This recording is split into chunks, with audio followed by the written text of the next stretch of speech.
एक ऐसा एक्टर जिसके करियर पे टेररिस्ट होने का दाग लगा। मैं यही कहना चाहता हूँ कि मैं टेररिस्ट आदमी नहीं हूँ। एक ऐसा एक्टर जिसकी मूवी से ज्यादा तो उसकी गर्लफ्रेंड्स रही। आपकी 308 गर्लफ्रेंड थी तो माला भी 108 के बाद खत्म हो जाती है सर। एक ऐसा एक्टर जिसने ड्रग्स लेना तब शुरू कर दिया था जब इंडिया में ड्रग्स के बारे में किसी को नॉलेज तक नहीं थी, जिसके जेल जाने के बाद लाइफ बर्बाद हो चुकी थी, बट एक मूवी ने उसके पूरे करियर की दिशा बदल दी और उसको किसी क्रिमिनल या फिर ऑफेंडर की जगह एक बॉलीवुड का सुपरस्टार बना दिया, जिसको लोग आज इज्जत से संजू बाबा बोलते हैं। पूरी दुनिया में उनके एटीट्यूड की चर्चा होती है और इंडिया में उनके लाखों फैंस हैं। पर क्या संजय दत्त ये फेम और इंडियंस का ये प्यार डिजर्व भी करते हैं? क्योंकि तुम मानो या ना मानो, पर संजय दत्त ही वो बंदा था जो डायरेक्टली इन्वॉल्व था इन killing of hundreds of people in Mumbai attack. और अगर संजय दत्त चाहते भी तो ही वाज द गाय जो बहुत सारी फैमिलीज को और बहुत सारी लाइव्स को बचा सकते थे। और आज मैं इसी चीज को डिकोड करने वाला हूँ इस वीडियो में कि how Sanjay Dutt is the worst actor of Bollywood, पर फिर भी उनको एक सुपरस्टार की तरह इज्जत मिलती है। और साथ में इस चीज पे भी बात करेंगे कि कैसे राजकुमार हिरानी ने संजय दत्त की हेल्प करी एक मूवी बनाने में, जिसने इंडियन ऑडियंस को मैनिपुलेट करके उनके सामने एक हाईएस्ट ऑर्डर के क्रिमिनल ऑफेंडर को एक जिंदा दिल नासमझ इंसान बना दिया। अब देखो, संजय दत्त अपने बचपन से ही काफी ज्यादा टॉक्सिक एंड बिगड़ैल लाडले बच्चे थे और संजय दत्त की इसी रियलिटी को समझने के लिए तुम संजय दत्त की लाइफ के इस इंसिडेंट का एग्जांपल ले सकते हो, जिसको संजू मूवी में भी दिखाया गया है, जहाँ पे वो अपने दोस्त की गर्लफ्रेंड के साथ सो जाते हैं एंड जब उनका दोस्त ये पूछता है कि संजय दत्त ने ऐसा क्यों किया, तब संजय दत्त ये बताते हैं कि वो उसकी गर्लफ्रेंड की लॉयल्टी टेस्ट कर रहे थे। अब संजय दत्त की लाइफ का ये इंसिडेंट तो मैं उनके कैरेक्टर के बारे में काफी कुछ बता सकता है। और ऐसे ही नहीं, संजय दत्त की लाइफ में 308 गर्लफ्रेंड थी और जहाँ भी देखो तुम संजय दत्त इस फैक्ट को बहुत ही प्राउडली मेंशन करते हैं जैसे उन्होंने 308 मेडल्स जीते हों। अपनी बीवी के अलावा तुम और कितनी औरतों के साथ सोए हो? 308 डेफिनेटली। चलो आप सेफ्टी के लिए 385। और बात करें अगर संजय दत्त की डेटिंग लाइफ की, तो संजय दत्त ने स्कूल एंड कॉलेज में काफी सारे मल्टीपल रिलेशनशिप्स रखे थे, बट संजय दत्त का बड़ा रिलेशनशिप 1980s में शुरू हुआ था, जहाँ पे वो पहली बार अपनी मूवी रॉकी की शूटिंग कर रहे थे एंड पहली मूवी में ही वो अपने को स्टार एक्ट्रेसेस टीना मुनीम को बहुत पसंद करने लगते हैं एंड वो सेट पे ही उनके काफी करीब आने लगते हैं, जिसके थोड़े दिन बाद वो एक दूसरे को डेट करने लगते हैं। अब काफी सारे आर्टिकल्स की माने तो टीना मुनीम was in very deep love with him और संजय दत्त भी उनसे बहुत प्यार करने लगे थे। पर सच्चाई ये थी कि कुछ दिन बाद संजय दत्त काफी ज्यादा लड़ाई करने लगे थे और वो दोनों खुश नहीं थे उस रिलेशनशिप में एंड जिसके 3 साल बाद ये दोनों आपस में ब्रेकअप कर लेते हैं। टीना मुनीम ये रिवील करती हैं कि संजय दत्त के ड्रग्स की आदत की वजह से वो उनको काफी ज्यादा टॉर्चर करते थे एंड मेंटली अब्यूज करते थे।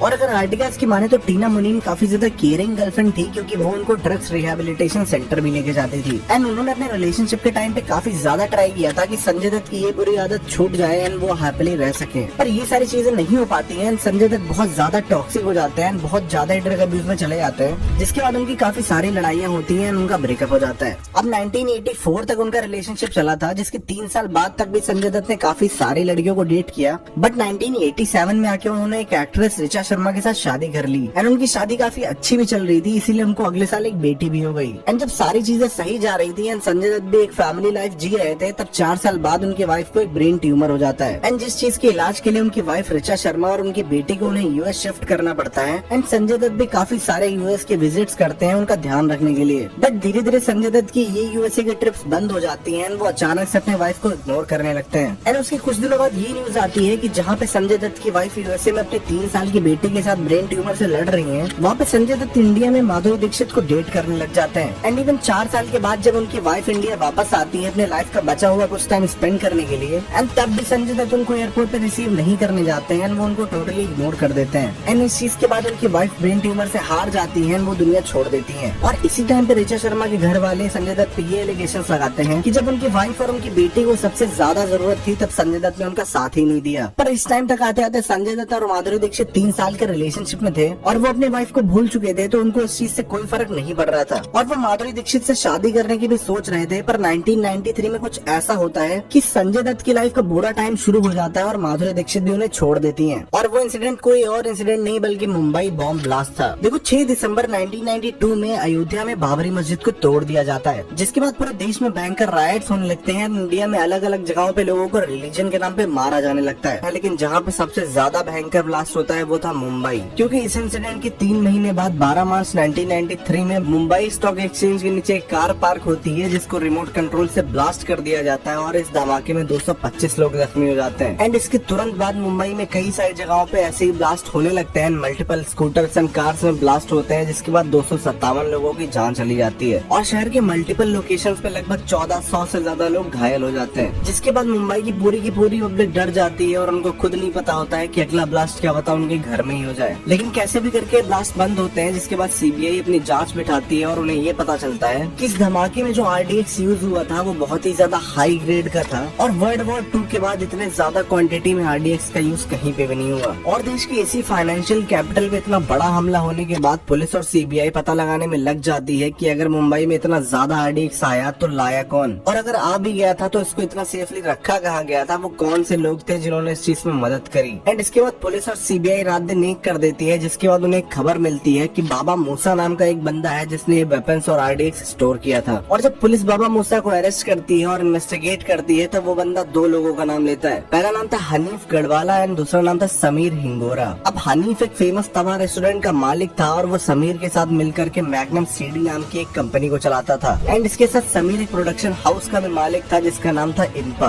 अब ये दोनों काफी ज्यादा अमीर लोग थे और इनके पास काफी अच्छे लॉयर्स का बैकअप था, इसीलिए पुलिस इनसे ज्यादा जल्दी नाम नहीं निकलवा पाती है। लेकिन जब पुलिस इनके साथ ज्यादा शक्ति करने लगती है तब ये बोलते हैं कि क्या आप लोग कभी फेमस लोगों को नहीं पकड़ते। एंड पुलिस जब इनसे पूछती है कि तुम किस फेमस बंदे की बात कर रहे हो तब ये बताते हैं संजू बाबा। ये नाम सुन के डीसीपी मरिया थोड़ा सा कंफ्यूज हो जाते हैं और पूछते हैं कौन संजू बाबा। एंड जिस पे समीर हिंगोरा ये बोलता है अरे अपना संजू बाबा मतलब संजय दत्त। अब इस खबर को सुन के डीसीपी मरिया काफी ज्यादा शॉक हो जाते हैं और अपने बाकी पुलिस वालों से बोलते हैं कि इस खबर को बाहर नहीं जाने देना है। और ऐसा इसलिए था क्योंकि संजय दत्त केवल एक एक्टर ही नहीं बल्कि कांग्रेस के एक एमपी के बेटे थे जिनका नाम था सुनील दत्त। और अगर ये खबर बिना किसी सबूत के बाहर जाती तो संजय दत्त को टेररिस्ट बोले जाने लगता और राकेश मरिया की नौकरी तक चली जा सकती थी। पर हनीफ एंड समीर के ये रिवील करने के बाद भी कि संजय दत्त के घर पे उन्होंने वेपन्स छुपाए थे, पुलिस फिर भी संजय दत्त के घर पे जाकर के रेड नहीं करती है क्योंकि संजय दत्त उस टाइम पे मॉरिशस में शूटिंग कर रहे होते हैं। पुलिस ये डिसाइड करती है कि वो उनके आने के बाद ही उनके घर पे रेड करेगी। बट शॉकिंगली पुलिस के इन सारे प्लान्स के बाद भी अगले ही दिन दिल्ली की एक न्यूज में हेडलाइन छप जाती है कि Sanjay Dutt has AK-56 gun. और पुलिस के संजय दत्त को इतना ज्यादा बचाने के बाद भी ये न्यूज एक जाबाज क्राइम रिपोर्टर बलजीत परमार ने छापी थी। और जब बलजीत परमार को पूछा जाता है कि तुम्हें इस न्यूज के बारे में कैसे पता चला, तब वो ये बताते हैं कि मैं इस केस पे इन्वेस्टिगेशन कर रहा था और मैंने जब एक पुलिस वाले से पूछा तो उसने कहा कि इस केस में अभी कोई प्रोग्रेस नहीं है क्योंकि एक एमपी के बेटे का नाम आ रहा है। और जब बलजीत परमार ने उस पुलिस वाले से ये पूछा कि क्या वो अरेस्टेड है, तब उस पुलिस वाले ने ये बोला हाँ वो भी अरेस्टेड नहीं है क्योंकि वो फॉरेन में काम कर रहा है, जब वो वहाँ से लौटेगा तब उसको अरेस्ट किया जाएगा। और जिसके बाद बलजीत परमार उन एमपी के बेटों की लिस्ट निकालते हैं जो अभी फॉरेन में होते हैं। एंड पूरी लिस्ट पे सिर्फ उनको एक ही नाम मिलता है और वो था संजय दत्त। और जब वो संजय दत्त को कॉल करके इन सारी चीजों के बारे में पूछते हैं और कहते हैं कि मैं तुम्हारे लिए एक न्यूज भी छापने वाला हूँ, तब संजय दत्त ये बोलते हैं कि प्लीज को न्यूज मत छापिएगा, मैंने पापा से बात कर ली और पापा सारा अरेंजमेंट कर देंगे।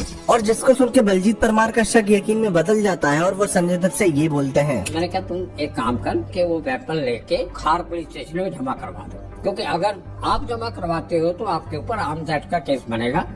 अगर आपने वेपन जमा नहीं करवाई और पुलिस ने आपके ऊपर रेड करके सर्च करके वेपन का सीजर किया तो टाटा लग जाएगा, फिर तकलीफ में आ जाओगे। ये आपने सलाह दी पहले? मैंने सलाह दी उसको। पर संजय दत्त उनकी बात मानने से फिर मना कर देते हैं और बोलते हैं मैंने पापा से बात कर ली है, पापा सारा इंतजाम कर देंगे पर आप न्यूज मत छापिएगा। जिसके बाद बलजीत परमार समझ जाते हैं कि संजय दत्त कुछ नहीं करने वाले और उनको ये न्यूज छापनी ही पड़ेगी, क्योंकि अगर वो ये न्यूज नहीं छापेंगे तो कल को दोपहर तक कोई और न्यूज छाप देगा। और इसीलिए बलजीत परमार सुबह के पहली हेडलाइन में ये छाप देते हैं। एंड ये हेडलाइन छपते ही पूरे देश में फैल जाती है। काफी लोग संजय दत्त की अरेस्ट का डिमांड करने लगते हैं। एंड एग्जैक्टली उसी टाइम पे संजय दत्त भी मॉरिशस से शूटिंग करके वापस लौटते हैं। पुलिस उनको एयरपोर्ट से ही अरेस्ट कर लेती है। पर संजय दत्त के अरेस्ट होते ही जहाँ पे सबको उन्हें क्रिटिसाइज करना चाहिए था, पूरा का पूरा बॉलीवुड पोस्टर्स लेके खड़ा हो जाता है। एंड पूरी की पूरी इंडस्ट्री संजय दत्त को सपोर्ट करने लग जाती है। चाहे वो शाहरुख खान हो, चाहे वो अक्षय कुमार हो, चाहे वो सैफ अली खान हो, हर कोई पोस्टर्स लेके खड़ा हो जाता है संजय दत्त के लिए, जैसे कि वो किसी टेररिस्ट को सपोर्ट करने के लिए जेल नहीं गए बल्कि किसी नोबल कॉज की वजह से अरेस्ट हुए हैं। और संजय दत्त के अरेस्ट होने के बाद डीसीपी राकेश मरिया उनसे इन्वेस्टिगेशन शुरू करते हैं। एंड पुलिस वालों पे भी काफी ज्यादा प्रेशर होता है क्योंकि संजय दत्त शुरुआत में कुछ नहीं बोल रहे होते हैं, जिसपे डीसीपी राकेश मरिया काफी ज्यादा गुस्सा हो जाते हैं और उनको एक जोरदार का थप्पड़ मारते हैं। एंड वो थप्पड़ लगते ही संजय दत्त समझ जाते हैं कि मामला बहुत ज्यादा सीरियस हो चुका है और अब शायद पुलिस वाले तमीज से बात नहीं करने वाले। जिसके बाद संजय दत्त राकेश मरिया से बोलते हैं कि वो उनसे अकेले में बात करना चाहते हैं। और जब राकेश मरिया संजय दत्त से अकेले में बात करने लगते हैं तब संजय दत्त की कही हर एक बात समीर और हनीफ की कही गई हर एक बात से मैच हो जाती है। और जब राकेश मरिया ये पूछते पूछते हैं कि तुमने वो वेपन्स का क्या किया, क्या वो अभी भी घर पे ही है? तब संजय दत्त बोलते हैं कि अब वो घर पे नहीं है, क्योंकि मेरे को इस न्यूज के बारे में पता चलते ही मैंने वो वेपन्स को निकलवा करके डिस्ट्रॉय करवा दिया था। और संजय दत्त की इस कन्फेशन के बाद सुनील दत्त उनसे मिलने आते हैं। एंड जब संजय दत्त सुनील दत्त से ये बोलते हैं कि पापा सॉरी, मेरे से बहुत बड़ी गलती हो गई, तब सुनील दत्त समझ जाते हैं और उनके पैरों के नीचे की पूरी जमीन खिसक जाती है। और तब उनको ऐसा लगता है कि उनकी पूरी जिंदगी की कमाई हुई मेहनत और सोशल वर्क सारा मिट्टी में मिल गया। पर इन सारे इंसिडेंट्स और चीजों के बाद भी संजय दत्त ने आज तक पब्लिकली ये नहीं एक्सेप्ट किया है कि उनको पता था कि वो वेपन्स जो उनके घर में आ रहे हैं वो मुंबई में होने वाले बॉम्ब ब्लास्ट में यूज होने वाले हैं। और वो ये बताते हैं कि उनके फादर के पॉलिटिकल कनेक्शंस की वजह से उनको धमकियां मिलती रहती थी और इसीलिए संजय ने केवल अपने फैमिली को प्रोटेक्ट करने के लिए ही हथियार रखे थे।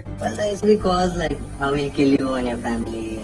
They knew exactly where my nieces were studying. They knew the movements of my family members. They knew everything. So it became really scary for us, basically. अब अगर ऐसा ही था तो कुछ ऐसे सवाल हैं जिनके जवाब आज तक नहीं मिले। अब जैसे कि संजय दत्त ने ये कहा कि वो हथियार उन्होंने अपने फैमिली की सेफ्टी के लिए रखे थे, तो भाई सेफ्टी के लिए एक पिस्टल भी रखी जा सकती थी और अपने बॉडीगार्ड्स भी रखे जा सकते थे, पर 3 AK-56 और कई सारे हैंड ग्रेनेड्स और एमुनिशन रखने की क्या जरूरत थी? और अगर उन्होंने रख भी ली थी तो उन्होंने ये नहीं सोचा कि इतने ज्यादा इलीगल वेपन्स आए कहाँ से। और दूसरा सवाल ये कि जब उनके घर पे एक ऐसी वैन आई थी जिसमें इतने ज्यादा RDX और हथियार थे जिससे एक पूरे शहर को उड़ाया जा सकता था, और वो वैन उनके घर पे आकर के 2 महीने के लिए खड़ी रहती है और उन्हें शक भी नहीं होता कि ये हथियार मेरी सेफ्टी के लिए हद से ज्यादा है और ये मुंबई में आ कैसे रहे। और तीसरी बात ये है कि अगर संजय दत्त चाहते तो ये सारी चीजों को पुलिस को इन्फॉर्म भी कर सकते थे एंड उनका नाम भी नहीं आता, उनके पापा उन्हें आराम से छुड़ा सकते थे और 1500 लोग अपाहिज होने से या फिर उनकी जिंदगी बर्बाद होने से बच जाती। पर संजय दत्त ने ये सब इग्नोर क्यों किया? और जब इन सारी चीजों के बाद पुलिस ने इन्वेस्टिगेशन खत्म करी थी तब उन्हें ये पता चला था कि संजय दत्त के घर पे ये सारे वेपन्स अबू सलीम ने डिलीवर करवाए थे, जो कि दाऊद का राइट हैंड भी था एंड संजय दत्त भी उसको जानते थे, क्योंकि दाऊद इब्राहिम की एक और इम्पोर्टेंट आदमी छोटा शकील से संजय दत्त की काफी अच्छी दोस्ती थी और इनकी दोस्ती काफी ज्यादा पॉपुलर थी एंड इनकी कॉल रिकॉर्डिंग्स भी तुम्हें यूट्यूब पे मिल जाएंगी जहाँ पे संजय दत्त इनको भाई जी करके बोलते रहते थे। एक चीज बोलूं आपको,